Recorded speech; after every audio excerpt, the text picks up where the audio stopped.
Price Lord. ஆண்டவரும் இரட்சகருமாகிய இயேசு கிறிஸ்து நாமத்தினாலே உங்கள் யாவருக்கும் அன்பின் வாழ்த்துக்கள். புதிய நாளைக்கான தேவனுக்கு நாம் நன்றிகளை செலுத்துவோம். இந்த நாளிலும் நாம் எடுத்துக்கொண்ட வேத பகுதி நீதிமொழிகளின் புஸ்தகம் 20ஆம் அதிகாரம் 27ஆவது வசனம்.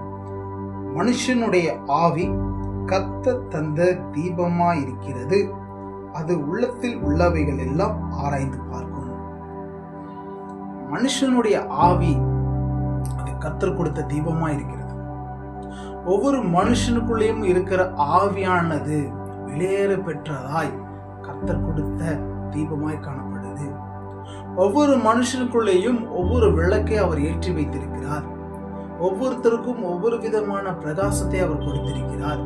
ஒவ்வொரு மனுஷனும் எப்படிப்பட்ட ஒளியை தர வேண்டும் என்று சொல்லி ஒவ்வொரு கிரியைகளை அவனுக்கு என்ன பண்ணியிருக்கிறார், உள்ளத்துல என்ன காரியம் இருக்குதோ அது வெளிப்படையா என்ன பண்ணும், காட்டுகிறதா இருக்குது. நம்மளுடைய சுபாவங்கள் எப்படிப்பட்டதாய் காணப்படுது என்று சொல்லி அது வெளிப்படையா என்ன பண்ணுது, காட்டக்கூடியதே இருக்குது. கர்த்தர் படைத்த படைப்புகளில் ஒன்றாய் நம்முடைய ஆவி என்ன பண்ணுது, காணப்படுது.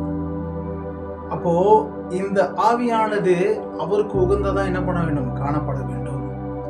அவர் உண்டாக்கின ஆவி அவருடைய தீபமாய் காணப்படுது. அந்த தீபத்தை ஒரு நாளும் நம்ம என்ன பண்ணக்கூடாது, மங்கி எரிகிற விளக்காய் மாற்றிவிடக்கூடாது.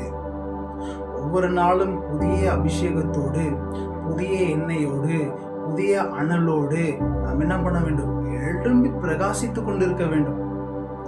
அப்படி பிரகாசித்தோம் என்று சொன்னால் நம்மளுடைய வாழ்க்கையில இருளான காரியங்கள் எல்லாம் மாறி அவருடைய வெளிச்சமானது, அவருடைய ஒளியானது எனக்குள்ளாக வரும்பொழுது நான் பிரகாசிக்கிறவனாய் காணப்படுகிறேன். அவர் என்னோடு கூட என்ன பண்ணுகிறார், இருக்கிறார்.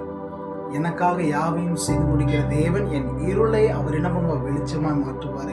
ஏனென்று சொன்னால் அவருக்கென்று நான் என்ன பண்ணுவேன், இருந்து கொண்டு என்னுடைய ஜீவன் நாளெல்லாம் என்ன பண்ணுவேன், வாழுவேன் என்று சொல்லி அவர் எனக்காக எல்லாவற்றையும் பார்த்துக் கொள்வார் என்று சொல்லி இந்த காலைகளில் கண்களை மூடி நேசிக்கிற அன்பின் பரலோக பிதாவே, நாங்கள் எப்பொழுதும் உங்களாக எரிந்து கொண்டிருக்கிற சுடர் ஒளியாய் தீபமாய் நாங்கள் என்ன பண்ண வேண்டும், காணப்பட வேண்டும்.